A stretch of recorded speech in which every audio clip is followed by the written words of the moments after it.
炎がお前を呼んでるぜ。なら燃え尽きろ。潔くな。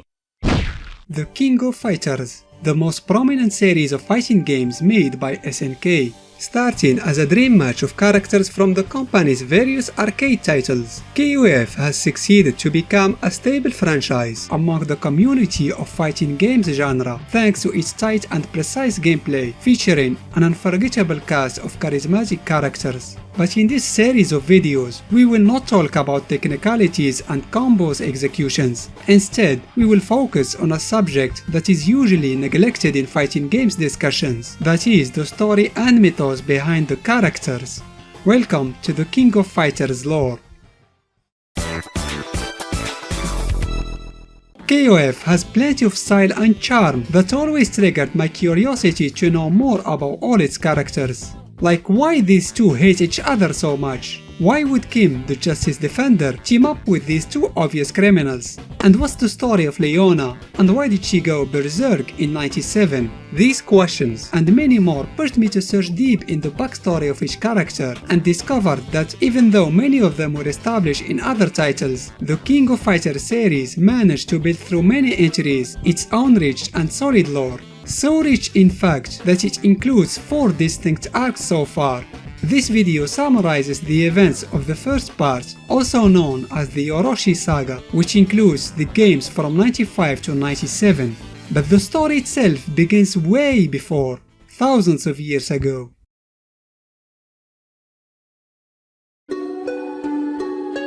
In immemorial times, Earth gave birth to a powerful being called Orochi, which is an interpretation of the 8-headed serpent in Japanese mythology. Orochi was created to be the protector of nature. It gained followers to its cause and eventually formed a clan. From these followers, it chose the 8 strongest warrior among them to be the 8 heads of the serpent, also known as the Hakishu, and granted each one of them with a unique power. But as human civilization started to evolve and advance, the natural balance began to crumble. Orochi grew tired of the destruction of nature caused by humans, and with the help of its followers, waged war against them in an attempt to wipe all humanity from existence. However, it was stopped when the 3 clans of Kusanagi, Yata and Yagami teamed up and used 3 mystical treasures to defeat and seal Orochi with his Hakishu. 660 years later, Oroshi's seal began to weaken, and the 3 clans decided to move its vessel into another location. The Hakishu, who were sealed separately, used this chance to free themselves. While the 3 clans were creating a new seal, one of the Hakishu sowed discord between them by killing the Yagami leader's wife. Under a disguise, the murderer then approached the Yagami head and reported that the Kusanagi clan was responsible, saying that it was atonement for letting the seal weaken. Angered by the revelation, the Yagami made a blood pact with Orochi to gain the necessary means for revenge. Then they renamed themselves as the Yagami clan. Thus began the fierce rivalry between the Kusanagi and the Yagami. The Hakishu, who managed to free themselves during this event, kept trying to revive their lord and repeatedly reincarnated throughout the ages in different parts of the world, always in search of Oroshi's seal. In modern time, their group consists of Mature, Vice, Yamazaki, and Gaiden. The 4 remaining members of the Hakishu, also known as the 4 heavenly kings of Orochi, are even stronger than the rest of the group, since they were granted control on elements of nature. This elite group includes Chris, who can control blue-tinted flames, Shermi with the power of lightning, Yashiro Nanakazi, who has power over the earth, and finally the leader of all the Hakishu and the Orochi clan, Genitsu, who can control the currents of the wind. Ever since his young age, Genitsu knew his duty as a heavenly king. He became a missionary and traveled the world seemingly to help those in need, but in reality he was looking for means to revive his lord Orochi. At some point in his life, he encountered Rugal Bernstein, a very powerful arms dealer, and easily defeated him with a blow that took one of his eyes. Still, he was impressed that Rugal survived his attack and saw him as a potential vessel for Orochi. As an experiment, he gave him some of Oroshi's powers and tasked Mature and Vice to keep an eye on him. Then Genitz visited a remote village where Gaidel, one of the Hakishu, was living a peaceful life. After realizing that Gaidel has no interest in Oroshi's revival, Genitz considered it as a betrayal to their cause, and as a response, he activated a condition called the Right of the Blood in Gaidel's daughter, Leona, which led the young girl to go berserk and kill all the inhabitants of her village, including her parents. Genitz continued his moves to speed up the return of Orochi. He paid a visit to the Yata household, one of the 3 clans that defeated Orochi in the past. He murdered the current head of the clan, Maki Kagura, and broke the sea's power. Now, it's just a matter of time before Orochi gathers enough energy and finally materializes in the physical world.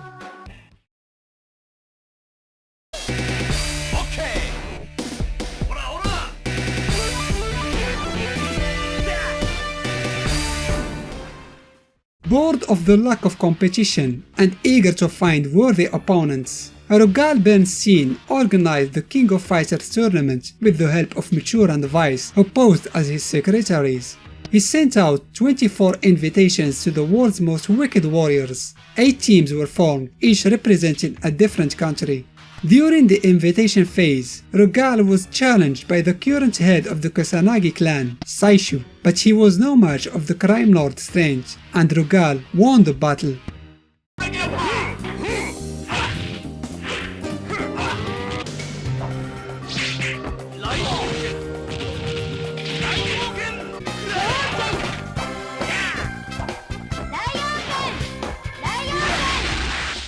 At the tournament's conclusion, Mature invited the winning Japan team to fight their final match within an aircraft carrier called Black Noah.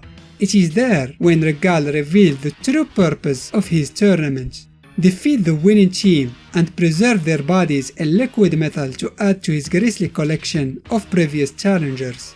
Kyo saw his defeated father there and decides to avenge him.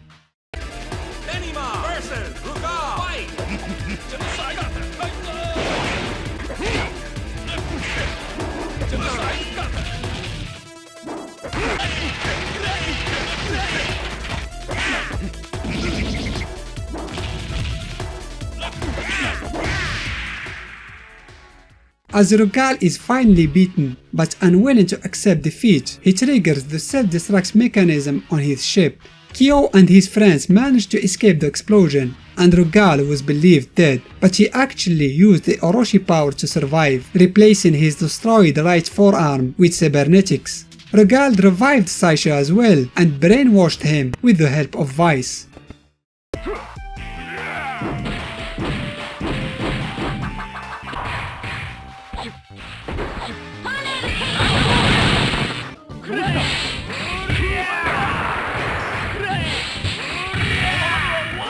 Desiring revenge, Rugal sent out invitations the next year for another King of Fighters tournament.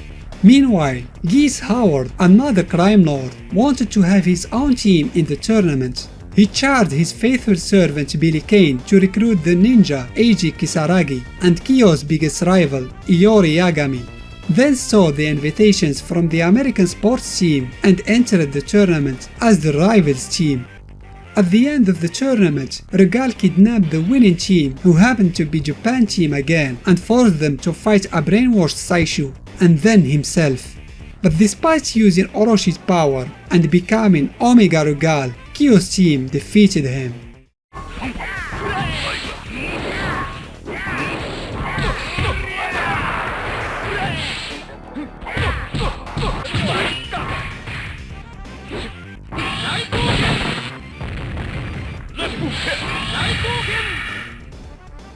Beaten for the second time, Rugal tried to use more of the Orochi power, but not being a descendant of the Orochi clan, this act ended up consuming him and disintegrating his body.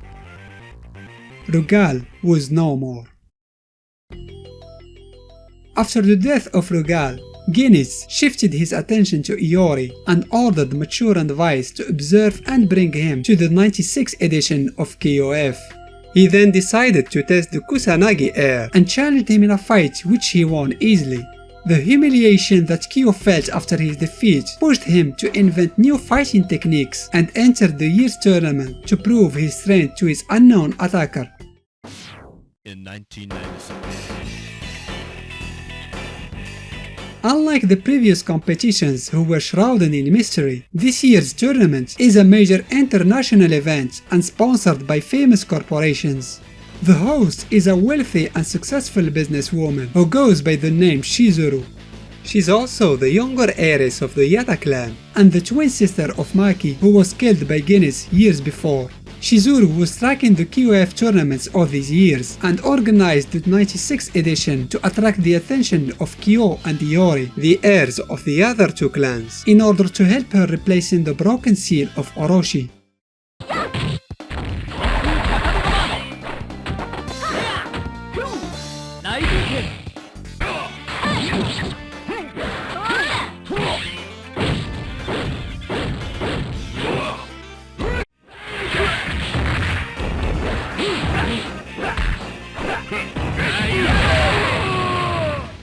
Just like the prior competitions, Team Japan made it to the finals and won the fight against Chizuru, but before they had time to celebrate their victory, a strong windstorm destroyed the arena and Genis made his appearance.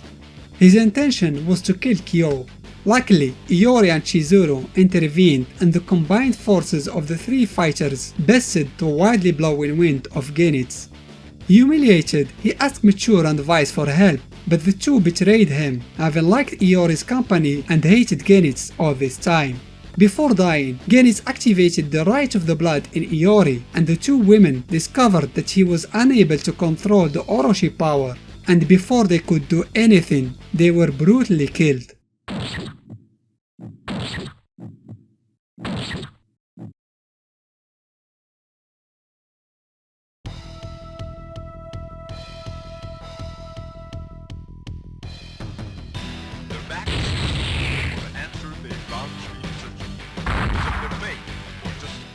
Despite the events that occurred in the ends of KOF 96, the tournament was a huge commercial success and became a worldwide phenomenon. Large corporations rushed to sponsor the next edition and many stadiums were constructed in different parts of the world to host the battles. All teams as well as new ones were formed and entered the tournament.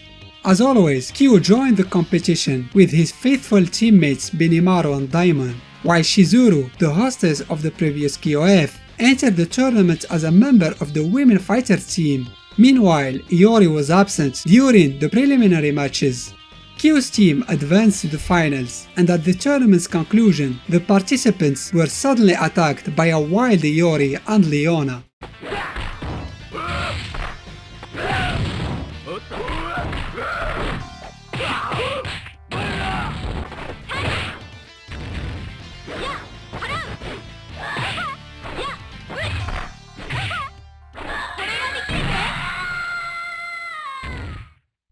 After neutralizing the two enraged foes, Yashiro, Shermie and Chris, members of the New Faces team, entered the scene and revealed themselves as the three remaining Heavenly Kings of Orochi and the ones who triggered the Right of the Blood in Iori and Leona.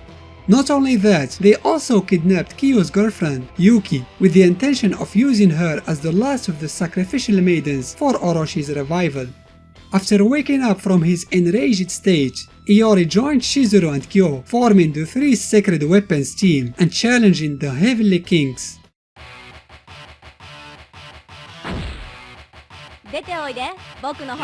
Round 1. Ready, go!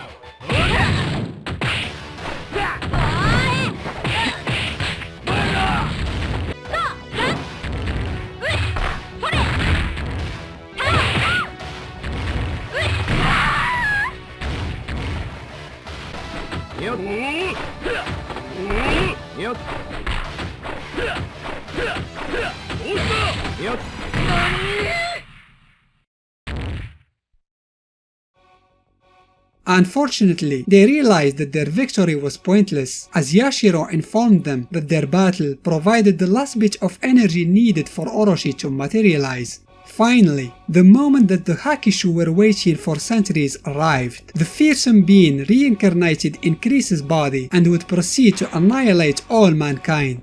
The only obstacle on his path are the descendants of the three clans that defeated him 1800 years ago. すぐ楽にしてやる。バカめ、無駄だ。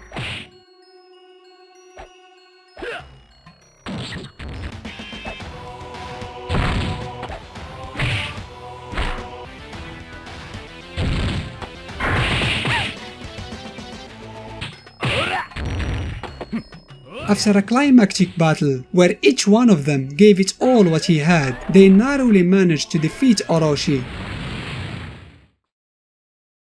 Or so they thought. The demon had still a last card to play. In a last-ditch effort, Orochi triggered the Rite of the Blood in Iori, hoping that he would turn on Kyo and Chizuru. But in an unexpected turn of events, Iori attacked Orochi instead and immobilized it. Without wasting time, Kyo took advantage of the situation, gathered all his power, and gave the fatal blow to the evil being, allowing Chizuru to reseal it again.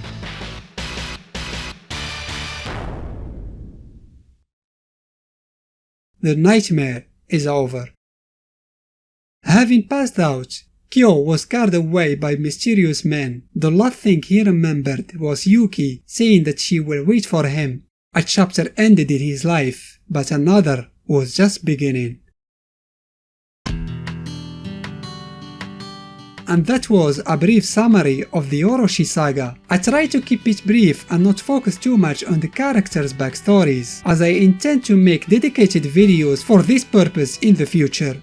In part 2 of KOF lore, the tournament changed the rules for the battles. A shadowy organization tried to dominate the world with an army of clones, and the franchise adopted a new protagonist as it passed to the next millennium.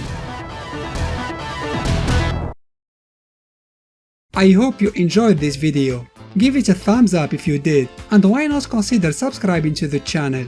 Thanks for watching.